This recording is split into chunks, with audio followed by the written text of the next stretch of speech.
evening, everyone. Welcome to the Sports Wave Network and Sports Corner with the Conn Man. Tonight, I have with me a very special guest. She goes by the name of Ash Orndorff. How you doing, Ash? I'm good, Conn Man. How you doing? I'm better now that you're on my show. Folks. Ash came on my show a while ago, and she made such a great impact that I wanted to have her back on again. So, Ash, if you could do me a favor, for those people who are tuning in who may not know about you, can you give them a little history? I am so sorry. We're cutting out just a little bit. Did you ask me to tell the audience about myself? Yes, please. Sorry, comment. My connection's a little bad today, so we'll Okay, work through it. okay. We'll work through it. Okay. You Um, got it. my name's my name's Ash Orndorff. I'm from Nevada, a little town called Hawthorne. I played basketball growing up. It was kind of my thing. Played a lot of it competitively. And then I kind of in pursuit of trying to go to college and get a great scholarship and all that stuff, I joined an AAU team, had a really bad experience with the AAU coach, and it really kind of shifted the whole direction of my life.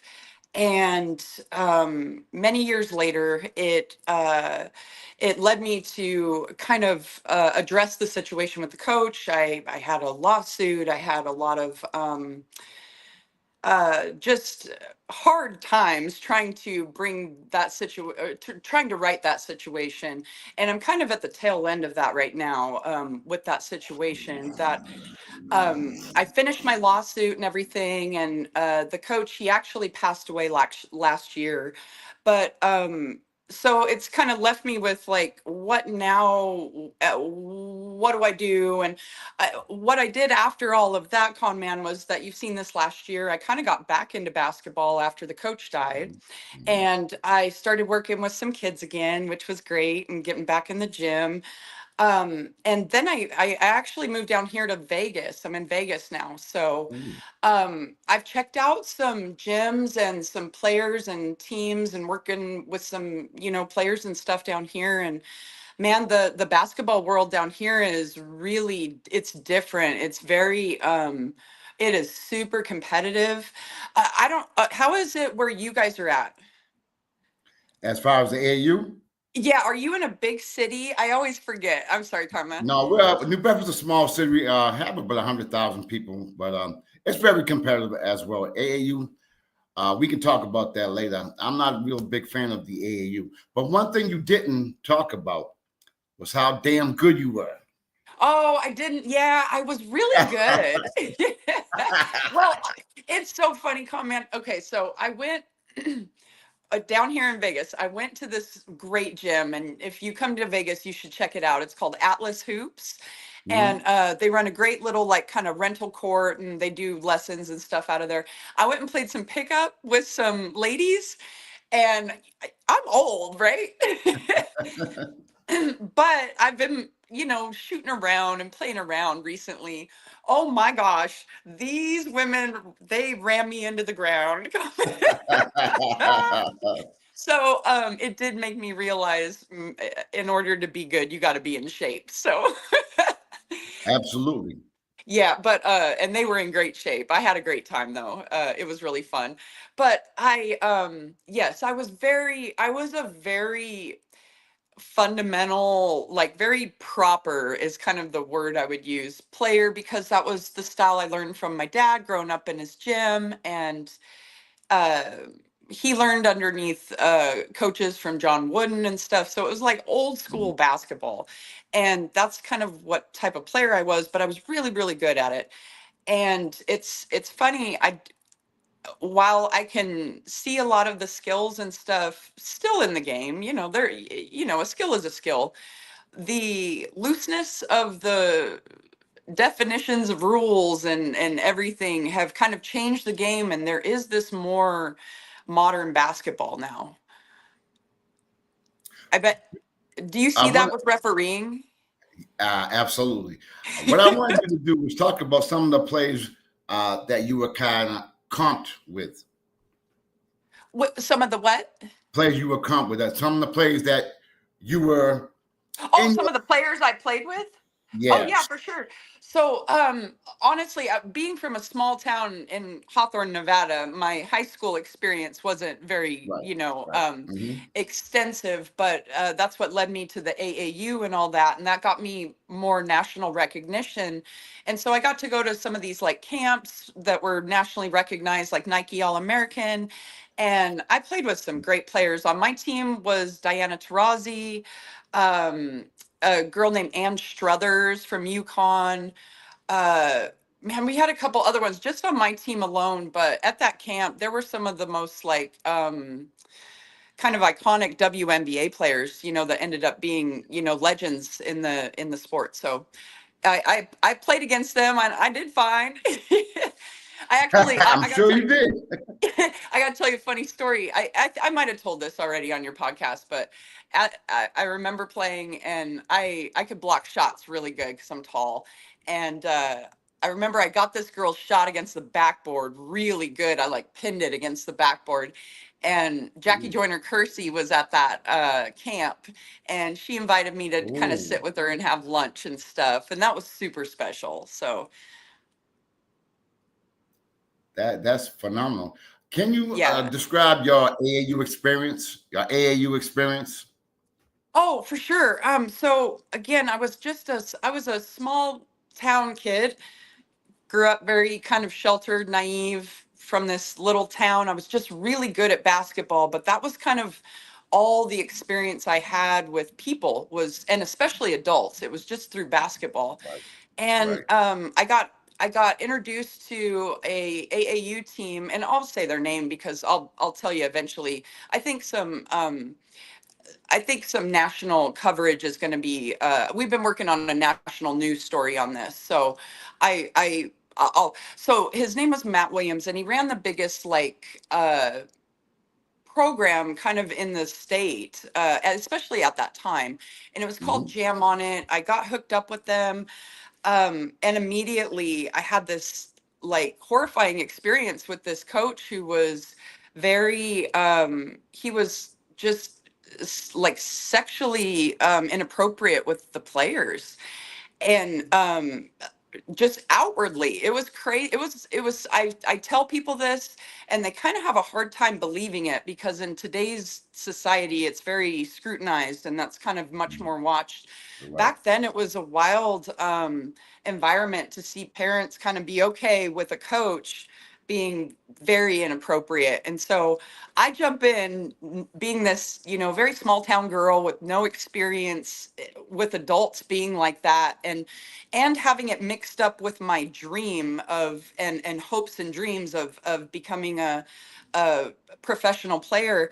I When he eventually advanced on me and tried things with me and forced this. My first situation with him was I was coming out of a practice. I'd only met him like two or maybe three times, and I was coming out of a bathroom at practice, and Conn Man, he like totally confronted me, and he put his hand down my pants. Like, I was a Mm. 15-year-old girl, and I Um, had just came to his program, uh and then he began, but kind of in the first initial meetings, he was already kind of like grooming me in a sense, testing the waters. They see what they can and can't get away with, and apparently there was uh he had no warning signs about me, and he did that, with me, and it was very confusing as a young girl, and it it derailed my whole focus on basketball. It became how to manage this kind of sick coach's requests of me, and also be a functioning basketball player. It was really hard. So I eventually, I it eventually mm, progressed to like, full on, like a full on sex and all that stuff. And um it I chose a college just to stay near him instead of picking, a more nationally recognized college that I had so many scholarship offers. And honestly, it was kind of every parent's worst nightmare, to see their shining kid that they put a lot of like hopes and dreams into. And that's Yeah. that's kind of what I was for my family out of a small town. And to see, and they didn't understand it, because I was so secretive about it, because there was a lot of, I didn't understand it until I'm an adult now. There was a lot of innuendo about threat, from the coach and stuff. He was about telling and revealing, he was threatening. He was a kind of a scary bad guy. And so there was no way I was gonna, go against him and all of that when I was so young and had been really just messed up in the head and everything, from such a young age. So that was really, and then the kind of pinnacle of that entire situation was after I chose the college to stay near him. Um, I got pregnant, and he kind of made me hide my pregnancy because it was a big deal. I had quit my team midway through my year. It was just a, yeah, it was just one thing after, it was just like watching something fall apart, Con Man, like, and it was, I couldn't explain it to anybody. I couldn't explain why I was just making such poor choices, with my life and with all the opportunity and gifts I had. I couldn't explain it. And so I was very confusing to a lot of people, and I was kind of then outcast after, um because they didn't understand what the heck was going on with me. And uh, after I got pregnant, and he forced me to hide it and hide my pregnancy, and he kind of put me with some person and made me have deliver my child while I was there with the person. So it was all very like controlled and everything. And um, I ended up placing my daughter with an adoptive family because he never came back for us at that place that he stuck me at. If you can imagine that. So like, I Mm. laugh, but it's because it's terrible. Like, this was this was just a person who was supposed to coach me in basketball, Right, right. just supposed to be a good mentor, a good example in my life. And there I was, alone in a house of some strange person that he left me with, me and my Mm. child. And anyways, so I try to kind of recover, my life and all that stuff. But that after that point, that was very debilitating for me. So just years of struggling to grow up, struggling to understand what had happened to me. And then it, kind of got even more complicated when my daughter's adoptive family allowed her to be integrated into his family.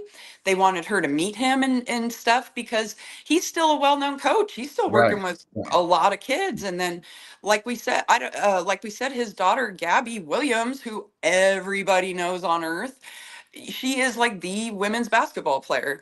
And so it's like their family's rising. My daughter's family is like, hey, I want them to know her, and um I was all messed up at the time, and I was like, no, I Yeah. don't think that's a good idea.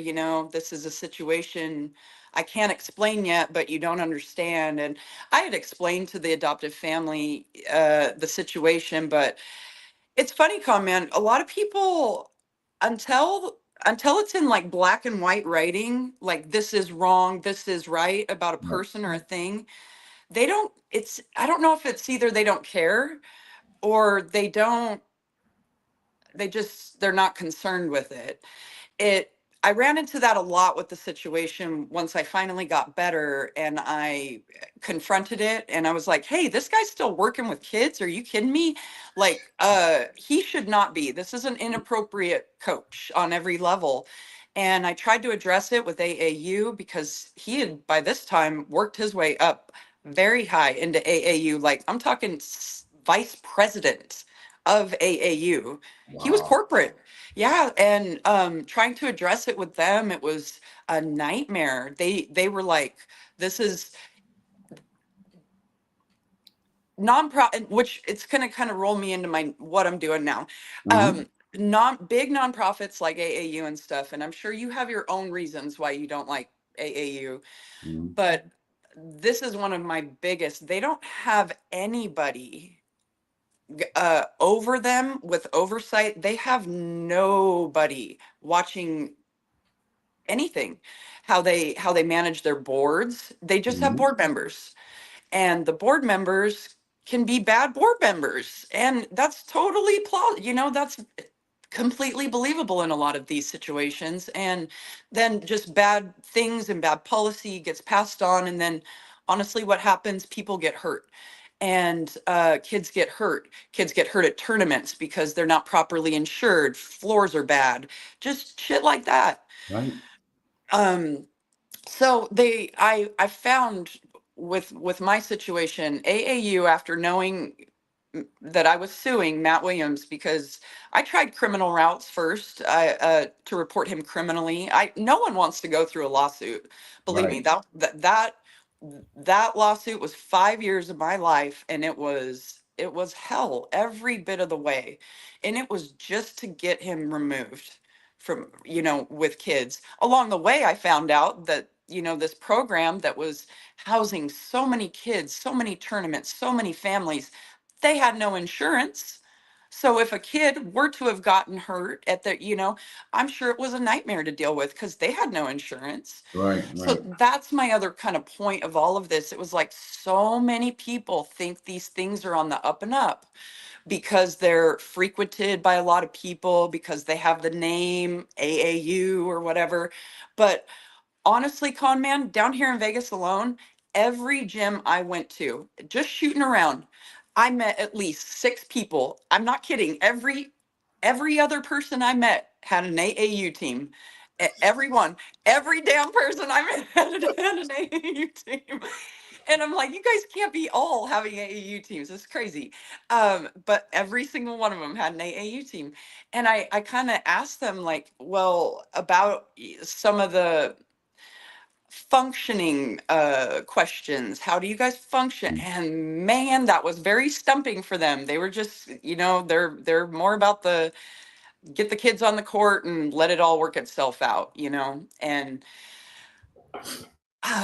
so the analogy I have for like what we see in AAU basketball, what you see on the court, there's kind of crazy play. It's kind of going in a direction no one really wants to see. Their whole operations are operating at that same level. Their presidents, their board members, they're not operating with any sort of real safety, prevention, or honestly, just kind of plain goodness in mind. It is a pay for play thing now. Bingo. Yes. Pay for play. And Con Man, what sports are big up in your area? Most rent soccer and basketball for the most part. Uh, Definitely. is soccer there like a lot of club teams and stuff in the area? Yes, definitely. Soccer's So real big out here. man, yeah, you guys have some phenomenal teams on the East Coast. I've been kind of poking around a little bit because it's like I said, I've seen. I don't I don't know if my style of basketball is really like as far as like coaching and all that stuff. I don't know if that's like I felt a little outdated. I felt like an outdated model. That's funny comment. When I was coaching, it was like the game is different now. Things that I want to be a stickler about and teach kids like for future things, they don't really care to learn that right now. They want to learn how to get by a player and score the basket. Right, right. And I get that. So I was like, what is my contribution? Because I still have this great sense that something needs to be done, like in youth sports, and I feel my calling towards it. And I I am working, I'm in the very beginnings of researching and working on forming a foundation, and I want it to be just all encompassing youth sports safety. um I think there's a lot of aspects that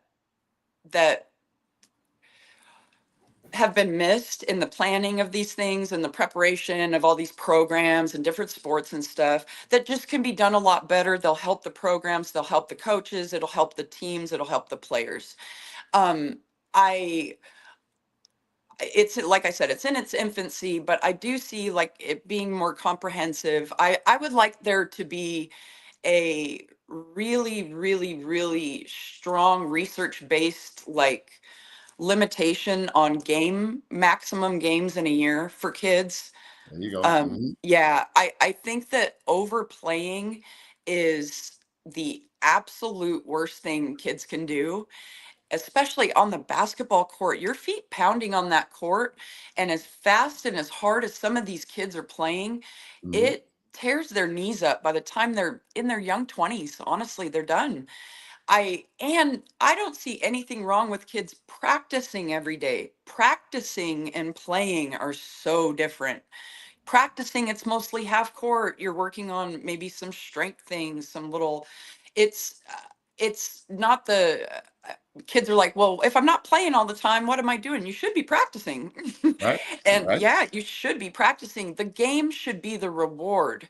And instead, it's like now the game means nothing. It's just another game, another game, another game. And some of these kids are playing with AAU tournaments. Some of them will play like 5 to 6 games in a weekend, and that's full court, like full pounding on these little tiny bodies. Right. And so I would like to see a game, like a very studied, researched from different orthopedic aspects and injury aspects, um, game limit max on all tournaments. I don't think kids should be playing like anywhere near. I think pros even play too many games. That's why they're all Mhm. hurt. That's true. That's For true. real. They're all they that's too many games. So you got that. And then part of like another aspect, I'm like, what are some of these other issues that are really concerning for families? What are, honestly, no one, at the end of the day, it's you and your kids. You being part of a team is great. That might last a couple years. I hope it's a good experience, but at the end of the day, it should be a good experience for you and your family being part of that program. And I think that I've heard that the cost, Con Man, is just getting so outrageous for kids to play all sports. How do you have a rough estimate of like how much soccer is to play in your area? I'm not sure about soccer, but I know basketball is very, very expensive. And another thing I was going to bring up, through my experiences, number one, when I go referee, you know, a lot of these kids can't even shoot a 2-pointer, but they'll go right and do the 3-pointer. I just don't get that. And the fact that you're talking about so many games, I think that's detrimental to their success. And Yes, you gain more by practice. practice. And then I'm gonna say something I might get a little trouble here, but you got parents who are spending all this money Hmm. on their kids, Hmm. and I'm gonna be 100% honest.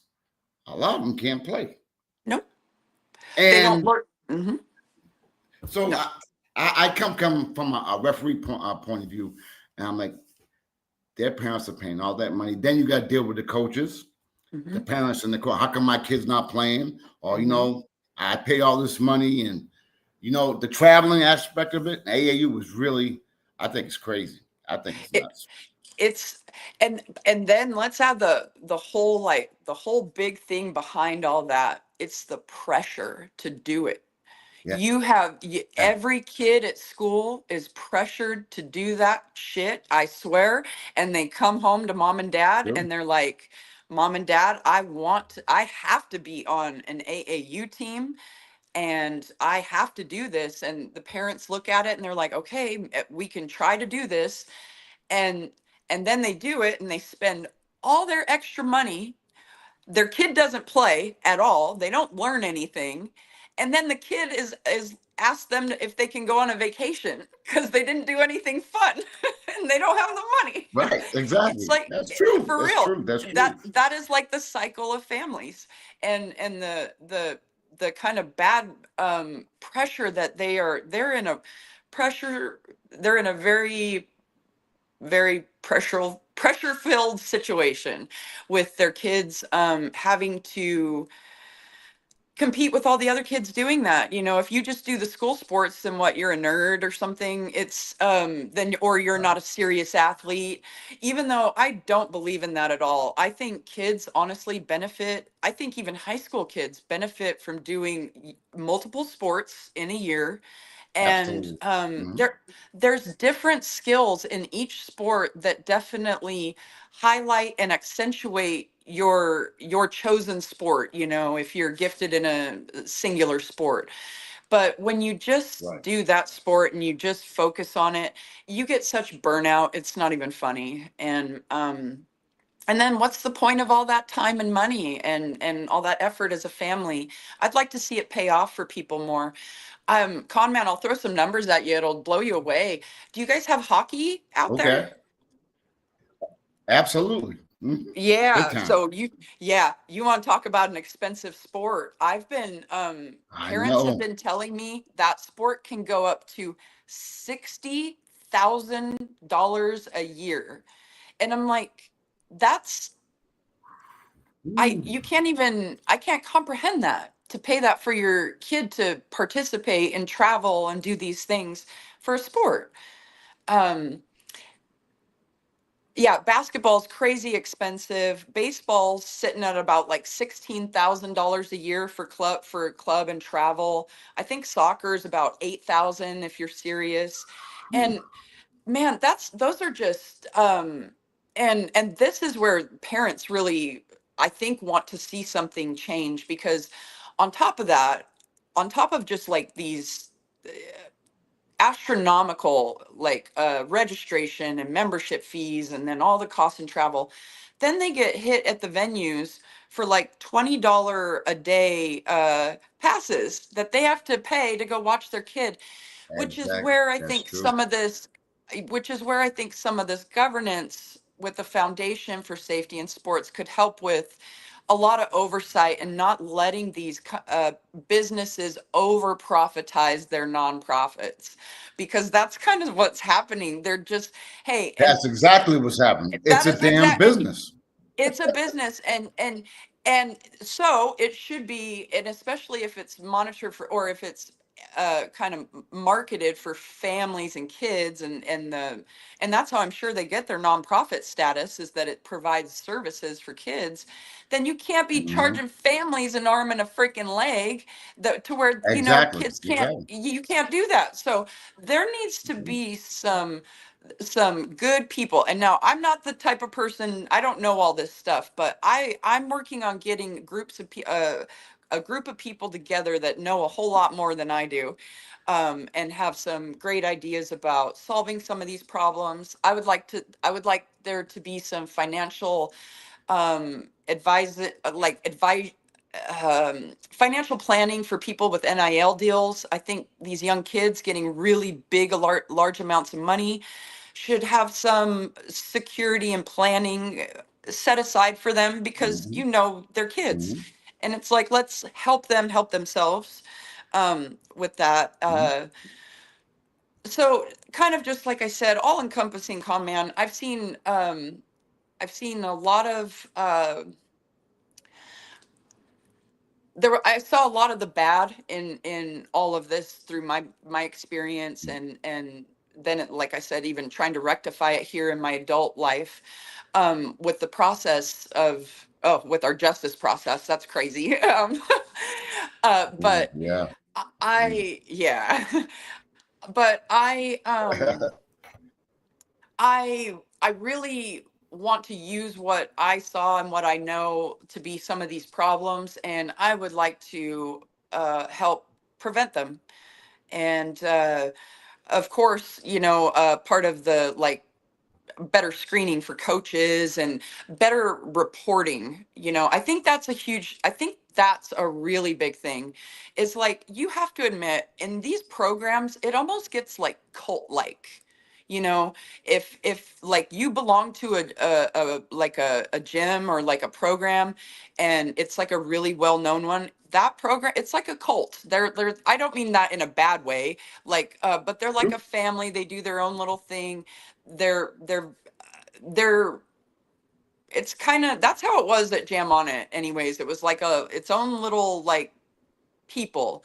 And if you are looking for those people to kind of be uh really eyes forward, and someone have their eyes on the steering wheel, they're not always going to do that. You have to have different levels of kind of uh governance and reporting and things like that. It just has to be.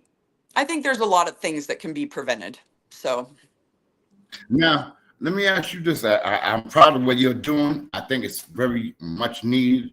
But how are you, how do you go about the process of doing what y'all trying to do? What to is the do I'm process?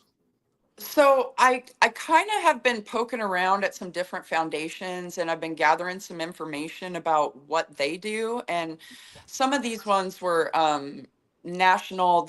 There's a lot of these type of foundations in like gymnastics. They have a lot more supervisory sort of like boards and things like that, and different Mhm, mhm. foundations. So I've been kind of just gathering information about how to start this foundation. I I um I have to I think I have a lawyer friend, and I'm trying to kind of circle some people and things around this person. And I think I have a lot of questions still, because I think what I'm trying to do is possibly has to be whittled down a little bit, or outsourced in a way. Um, because when you're talking about like a foundation or a board that could provide guidance, or a safety protocol and procedure to other nonprofit agencies, I think that's a pretty big. I don't know. That's a pretty big. That's a big ball of wax, to bite off. I think there's probably been many people that have It wanted, sure yeah, is. to try to do that. But I certainly, I'm very determined to see some things get better for our kids. They have to get better. It's like technology is melting them in a way. I love technology in this way. It provides us our a lot. But for kids, Right. sports is great for their health and fitness and development and all that stuff. Mhm. I just want to see it done safely and well for the kids and the families. It should be a good thing. It shouldn't be something that's like traumatic, Right. Right. It's but a true. lot True. lot of times it turns into that. Now, So, oh, sorry. So I to was answer going to your question, say, I was going to say that, you know, if people who are tuning in, and I'm sure there will be a lot, what if they want to help you? How can oh, they go about maybe giving you some information or contacts or whatever? I would absolutely love that. Please just, you can hit me up. I'm only here on Facebook and like Instagram right now. But you can send me a message, and you can look up my name, Ash Orndorff. And I would love to connect with you. Like I said, I'm in the real kind of infancy, just putting the whole like idea of it together. Mhm. I Yes, please contact me. I would love to hear from you. Anybody with any ideas or good information, please reach out. Now, I also, because I follow you all the time, you already know that. You have your videos out about you training and instructing kids. Talk about I that. Yes, so I have done some instruction down here since I've been in Vegas. It's kind of been pretty minimal. I haven't been doing a whole lot of it recently. Work has just been taking up a ton of time. But Mhm. honestly, Con Man, I think I'm kind of giving the foundation idea much more kind of more of my time right now. But Mhm. I'll put some more videos out. I'll be back in the gym working with some kids and working on some stuff. I won't show no videos though of me getting beat by them girls. They beat me bad. They beat me bad. Okay, now let's go back. How's that? I guess judicial situation going on with the person who passed away. How's that going on, and what's going on with that? So that case, my civil suit against him and his companies, that's Right. settled. And that's settled actually before he passed. So Okay. it's settled, and I thought there would be like some news coverage, that he had been fired from AAU and all this stuff. Nothing. But then there was nothing. And Nothing. so, but that's kind of how it goes. And like I said, ironically, though, just for people who, might have a little beef with AAU or not like their, brand Mhm. of what they offer, here's a little interesting information is after he was fired from AAU and right after my case settled, um, because going to court, they didn't have insurance. It was like, and my case wasn't going in front of a jury and they weren't wanting to do media. There was like zero benefit to going through with a trial. Um, I had very few willing witnesses. A lot of Mm. people didn't want to speak out against him. Even still after I was kind of I felt like carrying the load, Mm. they still. So anyways, I we settled that. After all of that, AAU filed a lawsuit against him and his companies because he kept running AAU tournaments and collecting money. Ay. Wow. You can believe. Unbelievable. so Unbelievable. so that's the kind of stuff I'm saying, like crazy. And there, you know what? For every bad one, I hope there's at least two good ones. There's a lot of great people, great AAU coaches, great programs, and all that stuff. But there are many that just don't know what they're doing, and they're going to have problems because of that. And it's not just AAU; it's all these different ones. Yeah. NBA Junior, they're all the same. It's all the Mhm. same. So, yeah, Con Man, I would like to get a national foundation going that would be very focused on the prevention of, I don't know, injury, and prevention of, I don't know what you would call the financial, just escalation of youth sports. I think it's ridiculous. So that is what I would like to do. Now, for those who are watching, and I put out there for all coaches, parents, as well as players to tune in. What advice would you give to all of them regarding AAU? My advice to all of them: practice. Just get in a gym and practice with your kids. Even if, because that's what you're all there for, you're not hanging out doing other stuff. You're going to practice. Like you're either trying to plan for games and stuff. Don't focus so much time on planning for games. Get in a gym and start to develop your players. Start to develop them. I think a lot of times AAU coaches and stuff don't give themselves enough like credit to their knowledge. Like, and they're like, oh, I just got to get on this escalator and get my team out there and get them out there. And it's like, no, a lot of those kids are there because of you. Give them your time and your knowledge. Spend the time practicing. I'll see a lot of coaches try to fill their time with kind of maybe other fun activities and adventure, things like that. Yeah. Believe me when I say this, those kids probably have enough fun time and activity. They want to know your basketball expertise.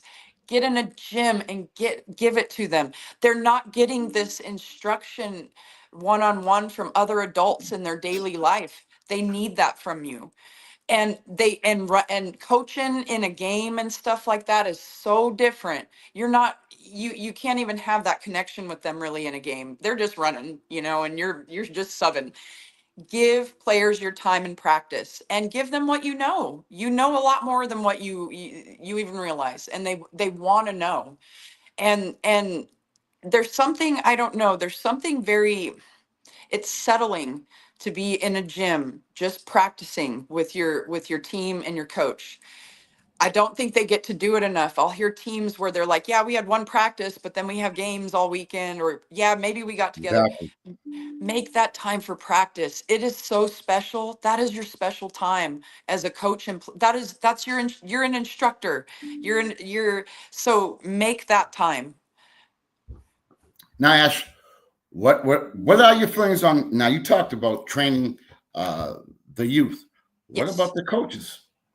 Oh, I think the coaches would absolutely benefit from a lot of training. Just more Bingo. training. That's what I wanted Yep. to have. That's what I Yep. wanted to Just hear. training. I think that they're so good intention, but not Mhm. given a whole lot of information about how to navigate this.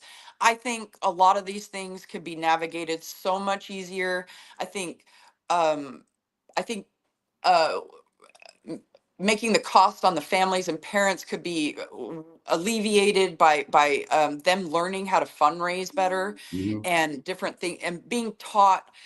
So yes, I think coaches would absolutely benefit from, who doesn't want to be a better coach, and Right. and Right. and and honestly, when you're in the world of competitive basketball, or any sort of kind of competitive sport, you're almost like you're a coach and a business person too, in a way. So I think there's a lot that people could learn about how to operate and make this stuff function a lot better. And as far as parents are concerned, you know as well as I know, they can act up. Woo! Parents are outrageous towards officials like myself, and sometimes they got to learn how to act as well.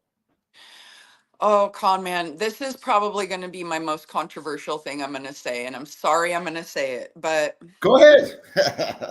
and and I mean this well, but there are so many sports parents that Hmm. hurt their kids, Hmm. and you're and you might not you might think you're in the other category, but you're in this one.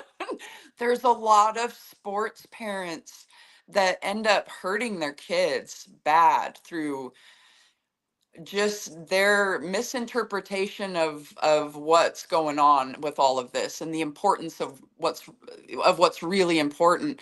um I think that's probably a bigger problem than what people kind of. I think parents and families and kids' expectations get way out of control. And so then their requests and their demands are so unrealistic that there's no, you can't solve the problem. So I think that does start with parents about having extremely, extremely realistic expectations. Hmm. Parents, you need to know, honestly, please hear me now. Unless your kid is already very gifted athletically, very, very good and talented, they're probably not going to get a scholarship for sports. That world is so competitive. It is Hmm. hard to it's hard to catch up once them kids have already been going at that. You Hmm. can't catch up. So, um managing expectations, parents, I think you should, and this would be my advice. If you have a lot of fights in your family and you're a sports family, you're doing it wrong, and that happens a lot. Con Man, did you grow up with an athletic family? No, I No, didn't. really. No, no, Really, really. are it your like your any friends and stuff have Oh, like absolutely. Oh, yeah, are they definitely, are do definitely. they get rowdy and mad, and is there a lot of Of course. Oh, absolutely. Oh, you know absolutely. it? Oh, yes. I'm not, that's gonna happen, you're your hopes are high and stuff, you know. It's but if it's causing a lot of turmoil and stuff in your family, you're not doing the whole sports thing quite right. There's some things that, so I think there's even some probably some help for parents and families about what to expect out of you joining certain things. I think they could manage expectations a lot better so that all that pressure isn't on the coaches. They're just, Mhm. most of them are just volunteers just trying to start these things Exactly. themselves, working jobs, you know. They ain't got Right. time for all these freaking people to be yelling Right. at them. Exactly. They're just there for the kids. So I think there's a lot of helpful preventative information that could help things get better. I think a lot of parents are living through their kids as well. You know what I So mean? much. And that's a problem. That's Well, it's even worse now because the rewards are so much greater now. You know, it was like when right. we were younger and stuff. Well, I don't know, Michael Jordan, but like, man, the I don't know, it kids see such a visual, like, kind of visceral representation of what they can achieve or what they're supposed to achieve, just, you know, on their technology. And that becomes, you know, kind of like downloaded in them to where they're like, I want to achieve that, and then anything else feels Hmm. disappointing. So it's like learning how True. to manage realistic expectations. So most of that does come from home, you know. And but I think a lot of people just need the information about how to put things in the right perspective. They're well meaning, it just gets delivered, you know, kind of wrong. But there are some parents now, Conn Man, that'll just, they just take it way too far. But the real reason why I wanted you, because I've been following you, as you know, I know you have a message that you wanted to relay to the world. And what would that be? I think my message, honestly, through everything, and just even sitting here today, right now, um, do what you do what you believe to know to be right and true. I think that, like, following, and that can be, and I know that's a simple advice, but do what you believe to be true. And I messed that up. I'm so sorry, Cobb. I'm tired. I'm so tired. Let me try to take two. Take two, people. I was having the end of my long day kind of fry out there. I'm sorry. I think people should follow what they know to be true, and do and follow, because a lot of times it was like,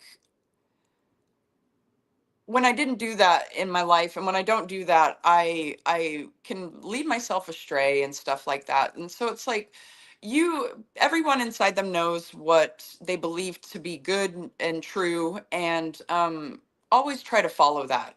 A lot of people might not agree with you, Right. and you might be an uncool person if you're doing that, Hmm. but you know what, you know it to be right, and you know it to be true. So follow what you know to be right and true, even in this kind of crazy world we're in.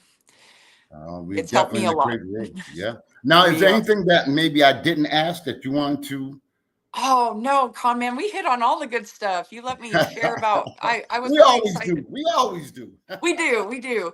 I was really excited to share about my idea about, and it's more of, it is a work in progress, about the foundation. It might take a Hmm. while to actually form, but I am working and putting in some good research behind it, and going to be making some good connections. So Okay. Now, can you again reiterate how viewers can get in touch with you? Um, Facebook and Instagram. I apologize, people. That's all I'm on right now. But my name's Ash Orndorff, and if you just search me on there, send me a message. I would love to hear from you, and I will get back to you. Ash, I want to thank you for coming on my show. You are the Thank you. best. I'm so proud of you and what you had to endure, and what you're striving to do. And I got your back. Anytime you got something you want to come on, just hit me up and we can do it. So, Thanks, Conn Man. I appreciate you. Thank you always for having me on your show. And I hope you have a good one. And I hope all your people have a good one there. thank you so much, Ash. Thank you. God bless. You Peace. too. You too. Well, ladies and gentlemen, that was my good friend Ash Orndorff. You know, how it all came about was I had done a show called "Not in My House," and the individual said, "You know, Mike, there may be someone you should have on your show." I said, "Okay, who might that be?" They informed me about Ash, and she came on. She's come on twice before, I think. Anyway, she has. We have one of the most views of all my shows. People really took to her and what her story was, and I mean, we could have went into detail exactly how devastating things she had to go through as one of the very best high school basketball players in the country, and for her to go through all that. And you got to remember, this is back a ways ago. You know what I mean? We didn't have Facebook or social media, and for her to do what she's doing now, trying to, I guess, help and assist the 8U program and doing so many great things. So, you know, uh, that's my girl, man. I got her back. I appreciate what she's doing, and hopefully she can come on my show at any time that she so desires. But again, I want to thank you guys for tuning in to the Sports Wave Network, Sports Corner with the Conn Man. We'll be back next week, and for y'all, stay safe, take care, and God bless.